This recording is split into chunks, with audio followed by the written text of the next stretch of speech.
Pessoal, bom dia 2. Vamos, então, agora nessa aula de filosofia, né, continuar discutindo sobre um autor chamado Hegel, né? E aí a gente está trabalhando, né, nessa perspectiva desse autor, algumas questões que vão definir a questão política. As duas últimas aulas a gente trabalhou o que se referia à questão da consciência, do entendimento, da busca da verdade, né?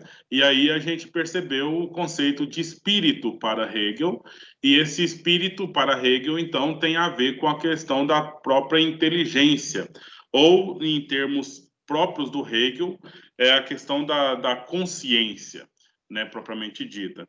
E aí a nossa consciência tem estágios de consciência. E o que define esses estágios de consciência acaba sendo a própria concepção de espírito que nós temos. E aí, naquela aula passada, né, a gente tentou definir a questão do Volksgeist e do Zeitgeist, certo? Então, eu queria tratar com vocês agora justamente isso, né? Vamos ver o que a gente lembra, né, desse autor sobre a questão do Volksgeist, certo? E aí nós vamos fazer a outra experiência, né? Ou a mesma experiência. Você já tem lá no Jamboard, né? Vamos ver se vai dar certo agora, da forma que eu organizei de lá para cá, né? Da aula de inglês para essa aula, para ver se a gente funciona aí. Então, nosso primeiro momento vai ser, então, olhar lá e participar lá. O que você tem na sua cabeça, o que você lembra aí do Volksgeist? Primeiro, depois eu vou perguntar para você sobre o Zeitgeist. Então, tá aí já no chat, né? Tá enviando, acho que já está um pouco lenta. Tá enviando, já enviou. Já tá lá. Então, você pode... Vamos entrar lá, eu vou compartilhar a tela aqui, para a gente poder vendo essa questão aí. Então, eu loguei todos vocês com o e-mail, né, que vocês já me informaram. Então, de modo agora que a gente dá para ver quem... Eu acho que agora vocês têm acesso àquela questão lá, de colocar o stick, né, e a questão da nota autoadesiva, né? Não tem, gente? O meu não quer abrir. Ó, aparece... Não, tudo bem. Aí vai só vendo a minha tela, então. Aí depois a gente resolve isso aí. Ou eu tô conseguindo ver você que tá arriscando aí, tá? Tá todo mundo logado, viu? Se começarem a fazer esse tipo de sabotagem aí, eu vou ter que fazer um chamado, viu? Eu risquei sem querer, professor. Cliquei na tela rapidinho sem querer. Tá. Desculpa. Então, ó, aquele que segue os padrões da sociedade é o Zeitgeist, o Volksgeist. Ótimo, o que mais? Quem pode participar aí? Quem quer participar? Acho que todos nós estamos vendo aí na tela, né?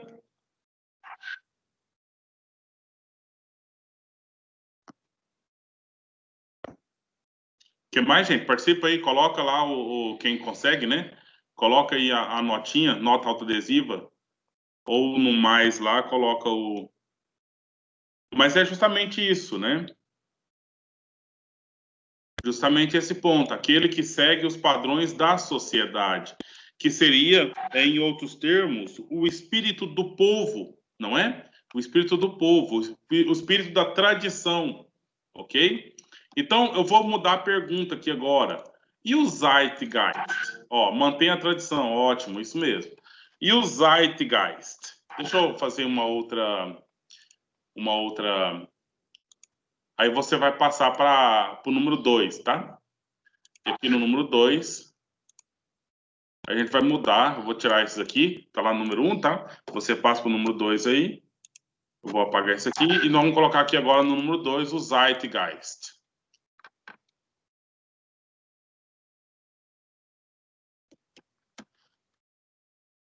Naquela aula passada, alguém não estava entendendo a pronúncia, né? Então, Zeitgeist. E aí, vamos escrevendo? O que a gente lembra aí do Zeitgeist? Porque daí não é o nosso objetivo hoje, isso aqui é como fosse uma retomada básica, né? Para entender dessa ideia de... Pessoal, passa para a página 2 aí, tá? E me escreva, por favor, quem lembra aí, o que lembra sobre o que é Zeitgeist.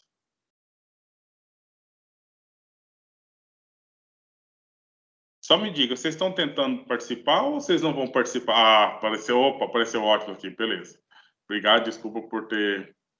Então, uma pessoa escreveu aqui para nós Zeitgeist. Sim, que fazer. Oi? Eu tô tampando um pouco para poder colocar um negócio. Ah, o senhor colocou para mim, obrigada. Está se adaptando ao modelo, né? Então, olha, essa participação aqui, olha, sobrepõe as regras, né? Então, é bem isso, né? Porque existem as regras e nós somos submissos às regras. E aí, o Zeitgeist, né? Aquele que é guiado pelo o espírito do tempo, né? O Zeit é tempo, Geist é espírito. Então, sobrepõe as regras. Ou seja, aquele que tem a capacidade de criar as regras, de transformar as regras, seria mais ou menos nesse sentido, ok? E aí, um pensamento mais orientado pela razão, justamente, ótimo, perfeito. Aquele que não segue os padrões da sociedade com o objetivo de revolucionar. Aí até que está a questão, né? Porque, sim, é esse ponto mesmo, né? Porque, na verdade, assim, ele segue os padrões. Vamos trocar essa palavra, que ele não se limita aos padrões da sociedade, ok? Porque ele não é o revolucionário para destruir o que tem. Ele parte, viu? Ele parte das bases que já existem, das bases que já estão prontas, e aí ele vai, então, sobrepondo essas regras, transformando o processo e transformando a história, ok? Então, eu quero colocar com vocês aqui. Alguém já colocou uma página nova aqui, mas vamos lá. Eu quero colocar com vocês aqui um item a mais, né? Aprendeu, né? Um item a mais da questão do Hegel no processo da construção da consciência, certo? E depois nós vamos ler lá no blog, eu deixei um texto que é o principal da aula de hoje, por exemplo, que é basicamente o principal da aula de hoje, que é um texto sobre o conceito de Estado em Hegel, certo? E aí, assim, a gente vai finalizando os nossos... o conteúdo de Hegel aí, que entraria essa questão, vai cair na prova, certeza, a questão sobre o que é o Zeitgeist, o que é o Volksgeist, a questão da dialética, aí eu espero que vocês lembram bem daquele exemplo que nós demos lá na aula passada, da casa do seu João, que queria os filhos todos juntos, eram muitos filhos, muitos netos, muitas noras, e estavam tendo problemas, e aí precisa de achar um caminho, né? Porque o que era o problema ali estrutural? Seu João quer todo mundo junto. O que é o contrário a isso? Todo mundo junto vira briga, né? Então aí a gente precisa encontrar uma saída para essa situação, né? E a saída tem que ser dialética, de modo que eleva o pensamento, faça com que nós, então, tomemos a decisão correta e a partir desse pensar nessa decisão correta, a gente não pode nem ignorar a tese e nem ignorar a antítese. Os dois precisam ser considerados e a gente acha o caminho que tem que seguir. E isso só faz, como eu disse na aula passada, só consegue fazer isso os inteligentes, entendeu? Só aqueles que de fato pensam, né? Aqueles que evoluem na condição de espírito. Agora, então, eu quero que você entenda essa questão da formação da consciência, né? Ou a formação do entendimento de todas as coisas. E aí o Hegel vai deixar isso, tentar deixar isso bem claro. Então, nós temos... isso partiu lá, vocês vão no segundo ano, Hume, não sei se vocês lembram, tomara que lembram, de Hume lá no segundo ano, no terceiro bimestre, se eu não me engano, ou no segundo. Mas, enfim, tratava-se da questão das vias do conhecimento, certo? Quais são? Quais são as vias que nós podemos... Então, quem já está alinhado aí no... Vamos explorar um pouco mais esse Jamboard. Vamos passar para o item 3 aí. Então, eu vou fazer uma pergunta. A pergunta é, como que nós adquirimos conhecimento? Ou isso é a pergunta bem rápida, né? Quais as vias para obter conhecimento? A interrogação. Então, quem já está alinhado aí no Jamboard, coloca uma notinha para a gente aí respondendo essa pergunta. Da onde vem o conhecimento? Ou como que você acessa o conhecimento? Como você processa o conhecimento? Estão me respondendo? Que a gente explora e também a gente então detecta, né, estabelece aquilo que o Hegel está apontando para a gente. Ok? Tá vendo aí na terceira página, né, do Jamboard de hoje?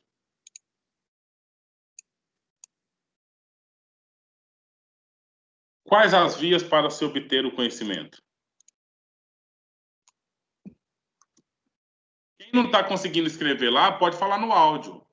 Fica à vontade, tá?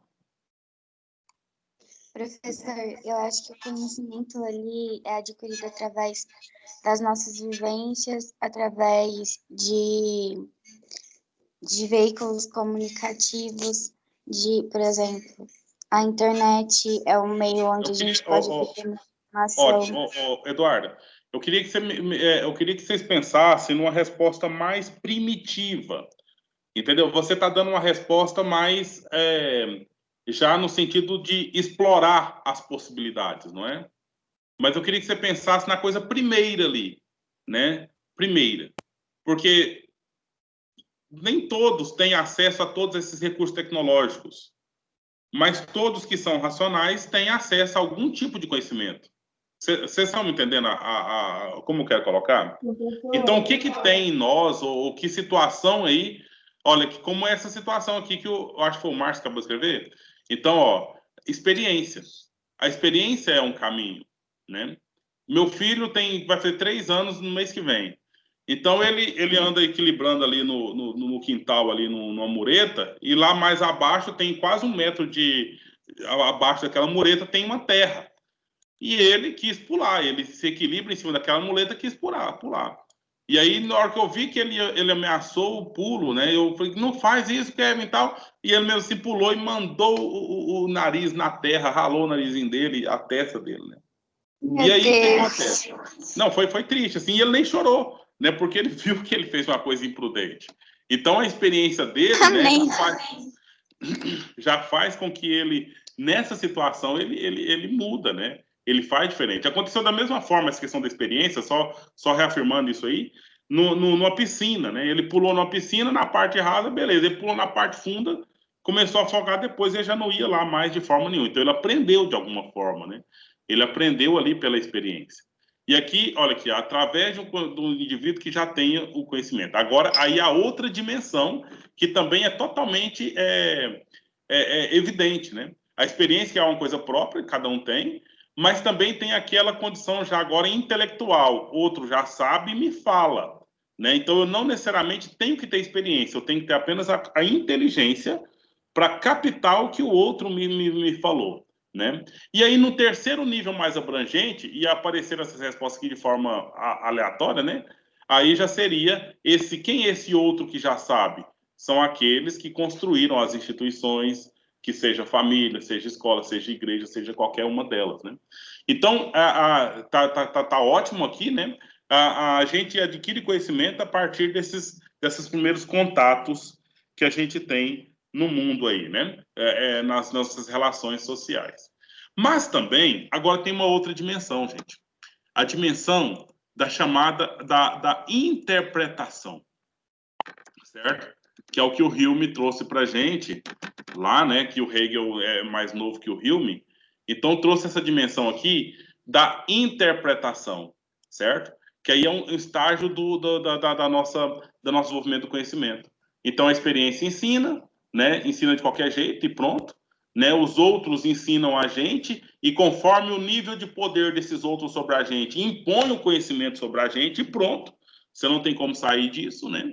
As instituições, se você quer se manter no meio social, aí você tem que se vincular às instituições e você tem que cumprir o que as instituições determinam, porque senão você fica excluído e pronto, né? Mas, além disso, há a própria questão da interpretação que você dá, entendeu? Então, isso aqui seria um segundo nível, né? Um segundo nível de processo. Quando você vê, então, o poder da família, o valor da família, as próprias situações coerentes dentro da escola, dentro da igreja, dentro da política, sistema financeiro, seja lá quais instituições sociais, né? À medida em que você, então, cria vínculos de confiança, cria dimensões aí de autoridade entre as pessoas que estão aí te garantindo o conhecimento, trazendo o conhecimento para você, entendeu? Então, esses pontos todos estão na dimensão da interpretação. E aí, o que vai acontecer? Vai acontecer uma melancolia aqui, sabe? Quando você vai saber, quando você vai entender que, na verdade, o valor das coisas que existem, quem dá? Quem dá o valor para a família, para a escola e para a religião? Essas instituições só existem porque quem dá valor a elas? Me diga alguém. Oi? A sociedade? Então, aí que está tá o erro no pensamento, mas só que esse pensamento é imposto, entendeu? Você só respondeu uma coisa que já nós fomos ensinados a pensar assim. Mas, na verdade, é o contrário. Só existe família porque existe quem? Os indivíduos. Só existe escola porque existem os indivíduos. Só existe igreja porque existem os indivíduos. Aí, esses indivíduos constroem as instituições, escola, igreja, família. O dia que, por acaso, esses indivíduos não derem valor às instituições, o que vai acontecer com a instituição? É claro que ela vai ser destruída, entendeu? Só que, conforme essa resposta, eu acho, não sei se foi o Diogo que falou, mas o problema é que, socialmente, a instituição, para se manter, ela se impõe sobre o indivíduo, entendeu? Se impõe sobre o indivíduo e faz com que o indivíduo pense que ele que depende da instituição, né? Faz com que o indivíduo pense e entenda assim que sem a família ele está perdido, sem a escola ele está perdido, sem a religião ele está perdido. A instituição que faz esse processo de imposição de uma ideia sobre as pessoas. Vocês estão entendendo, gente? Vocês estão compreendendo, gente? Sim. Então, é grave essa discussão. E é um processo assim de desenvolvimento do próprio espírito, ou da própria consciência, conforme Hegel, né? Tanto faz ele usar as duas palavras. Então, faz parte desse processo você tomar consciência do seu valor, do seu papel e do valor que os outros têm e da força que os outros têm sobre você. Quando você tem... Pois não?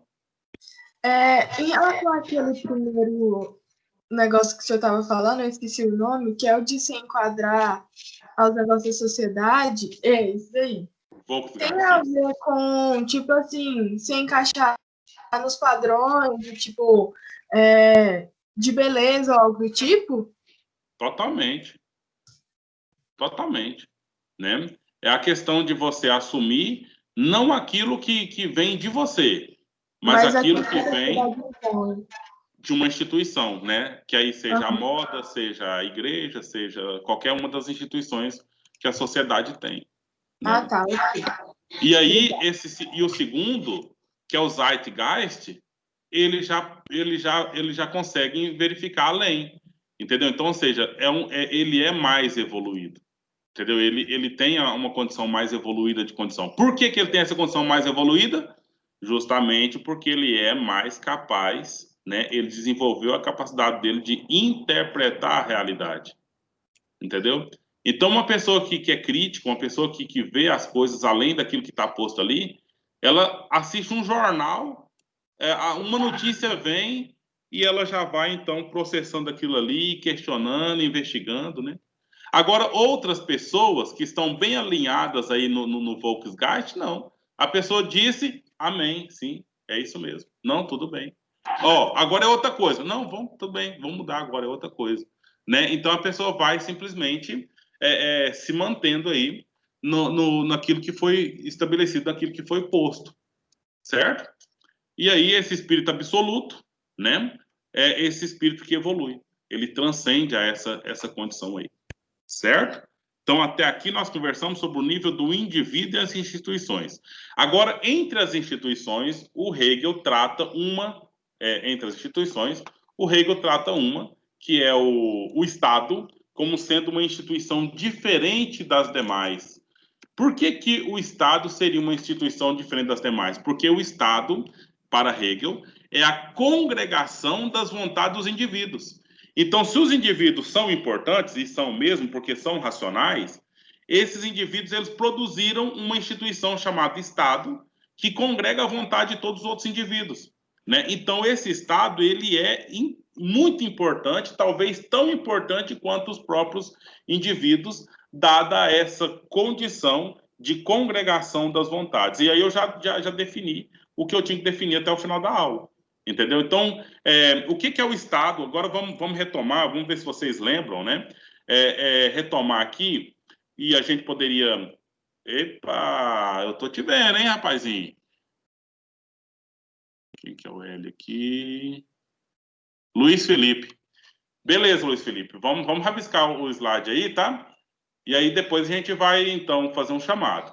Eu acho que a gente tem que ter maturidade aí nessa situação. Para com isso. Bobagem. Entendeu? Então, vamos lá. Nós estamos lá no Jamboard ainda, gente. Olha, vamos ver o conceito de Estado. E é ruim que, às vezes, o nosso cobertor é curto, né? A gente, então, tampa as pernas e destampa a barriga. Tampa a barriga e destampa as pernas, né? Mas a gente tem que ir retomando essas coisas. Acho que foi o Gabriel. O Gabriel na intervenção pedagógica, né? Então, nós já colocamos as questões lá sobre o Hegel, o Locke, o Hobbes e o Rousseau. E aí ele, perdoa, mas já revisou esse conteúdo? Foi o conteúdo do semestre inteiro, né? Pelo menos da segunda parte. E aí a gente, às vezes, passa e não pega bem a questão, né? Mas nós vemos o conceito de Estado. E hoje nós vamos ver o conceito de Estado em Hegel. Mas não adianta a gente só ver a questão do Hegel se a gente não vê a questão dos anteriores também, para ficar dentro de um contexto chamado aqui de filosofia política, ok? Então, vamos lá fazer uma retrospectiva aqui. Então, o que é o Estado para Hobbes, para Locke, para Rousseau, para a gente fazer aqui, então, o de Hegel, certo? Alguém fala ou prega aí uma notinha para a gente aí? O Estado nesses caras aí, no Hobbes, no Locke e no Rousseau. É tipo uma medida de controle social? Sim, sim. E é ótimo. Agora, continuando assim, eu vou fazendo perguntas, você pode responder a primeira ou responder a última, tanto faz, né? Mas de onde surge o Estado? E outra, tem resposta específica a cada um deles, né? Como a gente tem estudado aí. Controle social, isso que a Eduarda falou, é válido para os três. Para os quatro, inclusive para o Hegel, né? O Hegel que é da aula de hoje. E aí, da onde surge o Estado, então? De onde surgiu? Tipo, os homens entre si, sem ter alguma força superior que insira leis para o bom convívio social, para controlar, sabe? Vira desordem. Então, o Estado ele seria essa medida interventiva para organizar a sociedade e os homens. Intervenção. Então, essas palavras você disse aí, né? Então, seria o estabelecimento de leis, ordem e intervenção. Uma palavra para isso, que esses caras utilizaram, né? Que o Estado nasce de quem lembra? De um contrato social ou de um pacto social, que tem basicamente a mesma ideia, certo? E aí, nesse contrato, nesse pacto social, nós nos organizamos em Estado, em sociedade civil, né? Para o estabelecimento de uma vida aí. E aí, qual que é? Agora, a pergunta foi feita o quê? Como que é o Estado, né? O contrato social, como que ele se organizou aí, né? A partir de leis, ordem, intervenção do Estado sobre os indivíduos, né? Vamos colocar aqui intervenção sobre os indivíduos. Sobre a atitude dos indivíduos, né? Nessa situação aí. E para Hobbes, o poder do povo é limitado ou o poder do povo é ilimitado? O poder do povo tem que ter limite para Hobbes ou não pode ter limite? Tem que ter limite. Um limite total, né? Então o rei tem um poder soberano e ele tem um poder que limita a ação das pessoas, e as pessoas dentro do contrato precisam seguir o que o rei determina para garantir o quê? A ordem, né? A paz, a harmonia, tudo que é parte do Estado aqui. E já para o Rousseau, o poder do povo é limitado ou ilimitado? Ilimitado. Totalmente o contrário do Hobbes, né? Então, quem tem poder aqui, na verdade, é o povo. Quem tem poder aqui no Hobbes é o rei. Quem tem poder para Rousseau é o povo. Mas o povo elege um rei, o povo escolhe um rei. Mas para Rousseau, o povo também pode derrubar o rei quando o rei não cumprir, como uma expressão em francês, vocês lembram que a gente falava aqui em Rousseau? O que é o poder do povo? O que o povo tem que precisa ser respeitado o tempo todo por qualquer rei? Quem sabe falar em francês aí? Volonté générale. Muito bem. Volonté générale. O que significa isso aqui em português? Quem aprendeu? Gente, o que vocês sabem? Vontade geral. Vontade geral. E aí, inclusive, tem alguns discursos no campo da democracia, né? Pela vontade geral do povo, né? E a vontade, olha eu errei. Então, essa que é a ideia da democracia, né? Essa vontade geral, volonté générale do Rousseau. E quem manda é o povo, poder ilimitado. E o Locke, ele fica no meio do caminho, né? Então, no Locke, a ideia do pacto social é o seguinte, olha, tem 3 coisas que eu não abro mão. 3 coisas é minha e eu vou continuar tendo, e eu preciso do Estado apenas para me proteger essas 3 coisas. Quais são as 3 coisas, menininhos? Propriedade privada, liberdade. Não sei. Lá de cima. Esse é o Rousseau. Vida, propriedade privada e liberdade. E aí, ele resume isso tudo. Esses 3 pontos aí, ele garante para o cara felicidade. Certo? Felicidade. Vida, liberdade, propriedade. Então, aí, o que o Locke fala? Beleza, você quer ser meu rei? Eu vou te obedecer direitinho, do jeito que você quer. Você pode mandar, eu te obedeço. Você vai ser meu rei e eu vou te obedecer. Mas você tem que garantir toda a proteção dos meus direitos inalienáveis, daquilo que é meu e ninguém pode tomar, que é vida, propriedade e liberdade. Se por acaso alguém tirar isso de mim e você, Estado, não der conta de me proteger, então você vai ser... o povo tem direito de revolução, conforme Locke. Aqui é o Rousseau, viu, Eduardo? No estado de natureza, o homem só precisa de 3 coisas. Um lugar para dormir, uma mulher para namorar e comida, mais nada. Entendeu? Resolve a vida dele, simples assim. Mas aí no estado já de sociedade, né, ele precisa de outras coisas, e, inclusive a própria propriedade privada, né, uma coisa a mais aí dentro dessa relação. E aí é o ponto que ele vai dizer lá, né, nessa relação da sociedade, ele é corrompido a ponto de se tornar injusto, estabelecendo assim a desigualdade entre os homens, né, com base no Rousseau. Beleza, agora, feita essa retrospectiva, né, desses autores, isso aqui, gente, nunca ficou um Enem sem cair pelo menos uma questão sobre esses caras, da minha história que eu já vi até hoje, né, se bem que os tempos são outros, mas enfim. Agora aqui, o Hegel, certo? E aí a dimensão que nós queremos aqui, nesses 13 minutos e meio que faltam, seria a gente fazer uma leitura em comentários mesmo. Eu gostaria de ver aqueles que gostam aí de fazer a participação na leitura. Eu deixei o texto aqui dentro da postagem do blog mesmo, viu? Para ficar mais fácil depois vocês verem. Então, eu peguei um texto aqui de um sujeitinho aqui chamado João Francisco, né?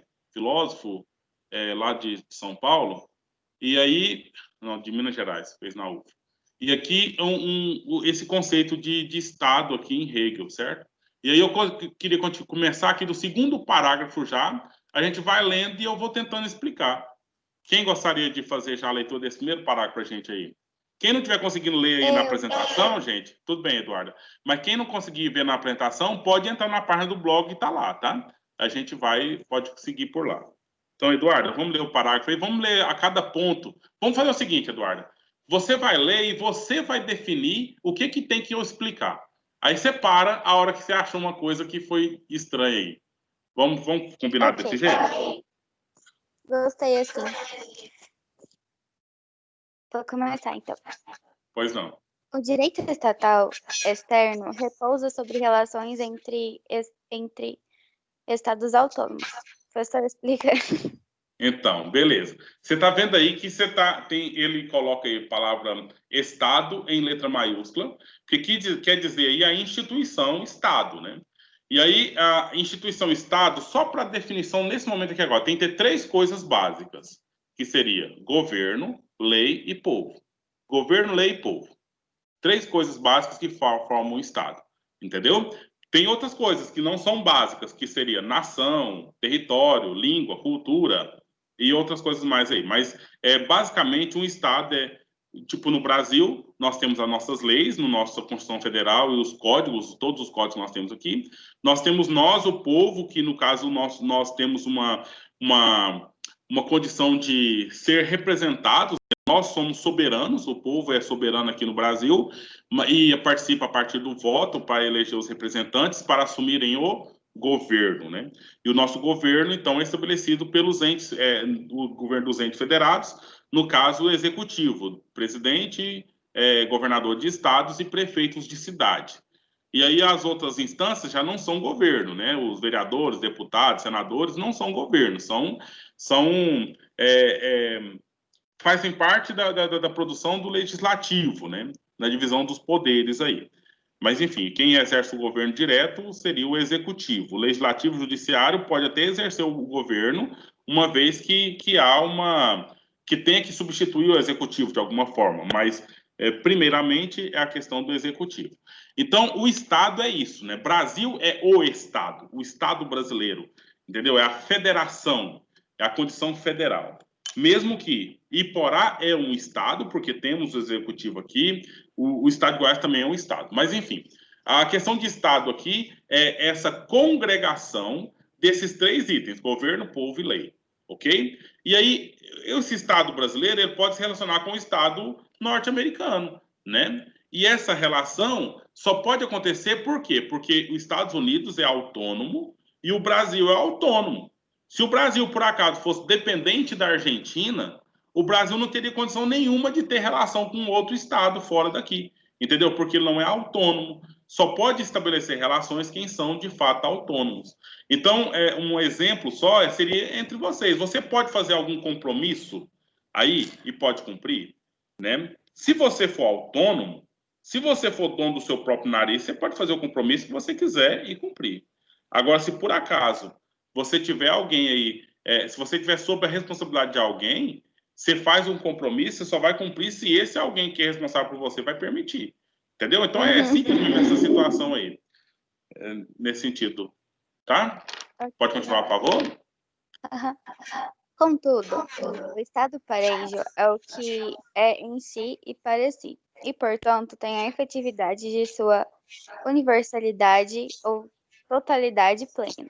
Essa totalidade refere-se à união do espírito objetivo e o espírito subjetivo, em que o indivíduo tem sua realidade e objetividade moral sendo parte do todo ético. Peraí, professor, deixa eu só definir aqui o que eu quero que o senhor explique. Eu acho que a gente podia falar sobre o em si e o para si, né? Ah, pode ser. Porque a gente vai retomar lá no Platão, certo? Deixa eu ver o que eu tenho aqui. Uma faca. Na sala de aula eu não posso levar, mas aqui na minha sala eu posso ter. Você está conseguindo enxergar aqui essa faca? Beleza. Essa faca, ela tem uma dimensão em si. Em si. Porque tudo que essa faca pode fazer já está nela. Já está imposto nela. Entendeu? Ela, por ela mesma, ela não pode ser nada além de faca. Entendeu essa afirmação minha? Uhum. Essa faca ela é limitada a ser faca por ela. Entendeu? Agora, eu posso fazer dessa faca o que eu bem entender. Eu posso destruí-la, mas ela não pode se autodestruir. Eu posso usá-la como chave de fenda, mas ela não pode se comportar como chave de fenda por ela própria. Entendeu, gente? Aí é essa que é a questão do em si. Ela já, desde fabricada, ela já está limitada ali. Agora, olha para esse sujeito aqui que está conversando com você aqui agora. Né?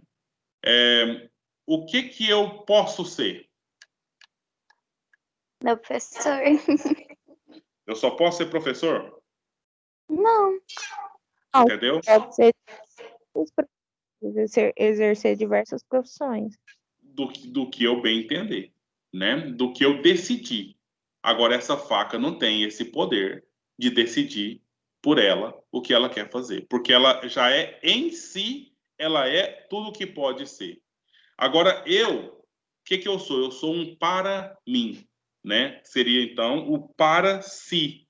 Porque à medida que eu vou, então, desenvolvendo a minha vida, eu vou decidindo o que vai ser o próximo caminho, o que vai ser o próximo passo.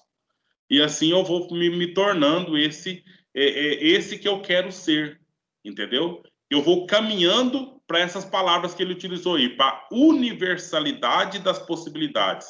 Eu vou caminhando para a totalidade plena. Agora, se eu fosse um Volksgeist, gente, a minha mãe falaria, Caio, eu quero que você seja meu motorista aqui em casa. Entendeu?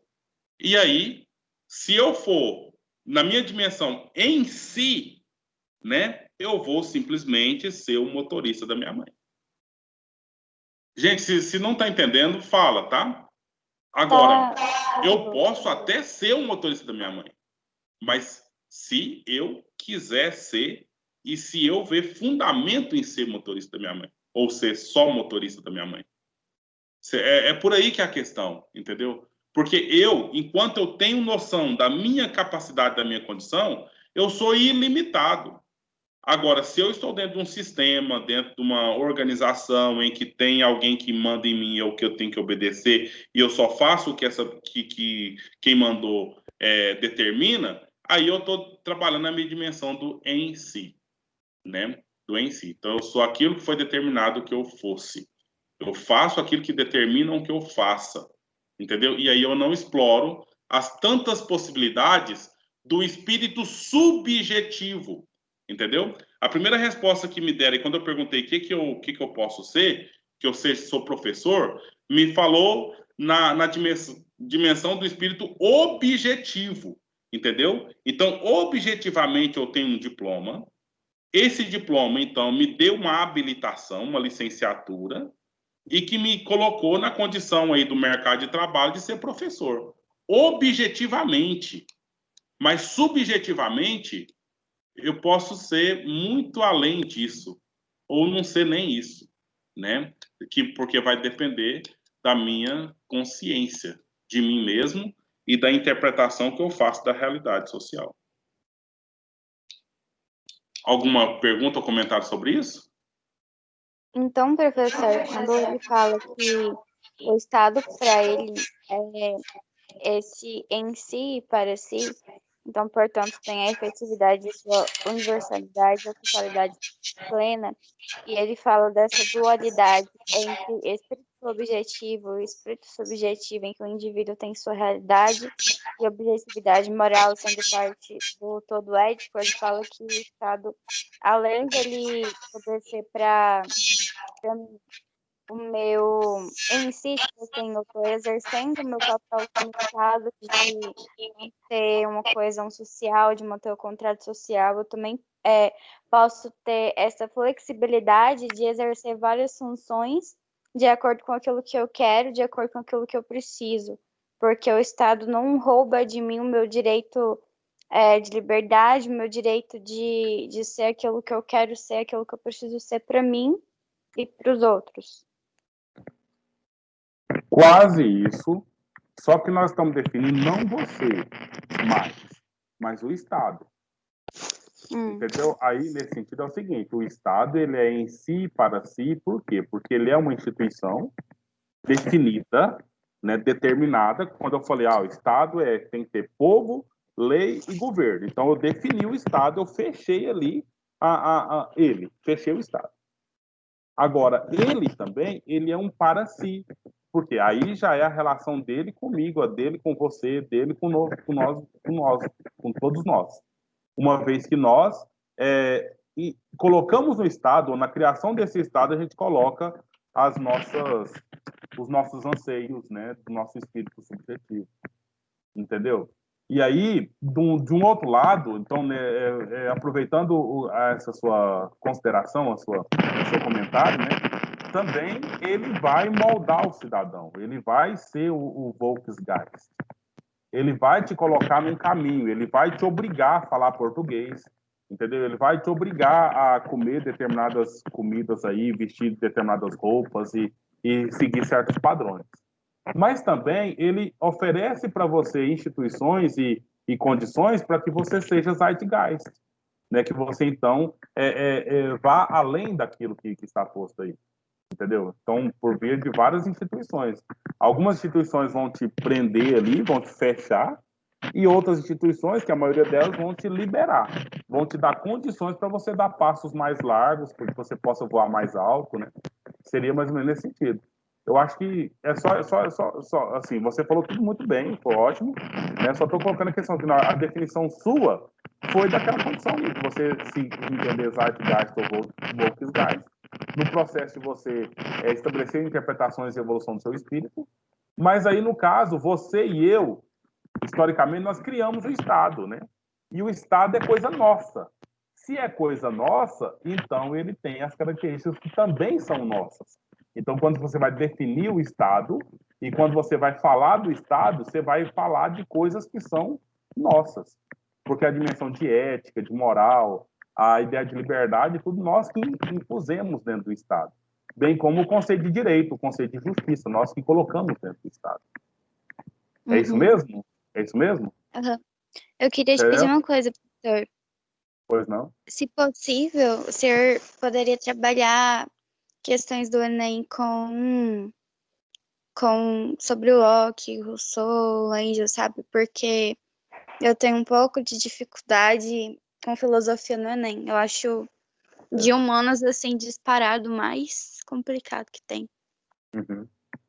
Eu posso planejar esse aula que tem, se for uma vontade de todo mundo, eu posso preparar. Eu não coloco lá no Fórmula uma questão de Enem, porque é até meio que, vamos falar, burro, né? Porque eu coloco uma questão do Enem lá que você poderia, se você quer estudar por conta própria, você lê e responde, eu ponho feedback, tudo belezinha. Mas tem gente que vai pegando a questão, já vai logo na internet buscar gabarito e pôr lá. Então aí não tem muito sentido, né? Por isso que eu evito colocar. E aí a gente trabalha essas questões. É a forma que eu decidi, né? Mas nós podemos trazer as questões prontas, né? Uma pessoa já me sugeriu isso há um tempo. Uma vez eu coloquei lá uma postagem sobre isso, né? Sobre a questão de sugestão. Alguém falou, não, podia trabalhar questões prontas e tal, para a gente desenvolver. E outra coisa foi que a Emily me deu na aula de inglês, uma aula passada, ele me deu como se diz, um alerta, né? Sei lá o que ela... Não sei nem se ela tem consciência do que ela fez, mas falando na questão lá de que eu estava colocando só tradução de texto, né? Mas isso aí que cai no Enem? Não é isso que cai no Enem, não. Né? Então, fica um pouco complicado para a gente decidir o que fazer de forma que seja coerente com aquilo que vocês precisam melhor para vocês, né?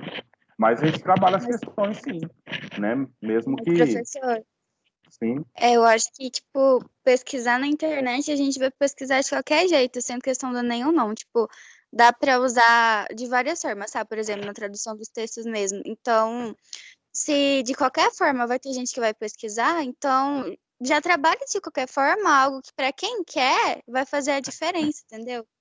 Sim. Mas eu te garanto isso aqui, viu, Eduarda? E para vocês todos. Esse texto que eu estou lendo aqui com vocês aqui agora, explicando esses conceitos, são conceitos que vão aparecer lá na questão do Enem. né?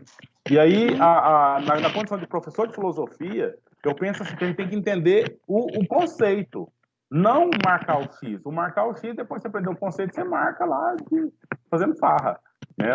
Porque você já entendeu o assunto, né?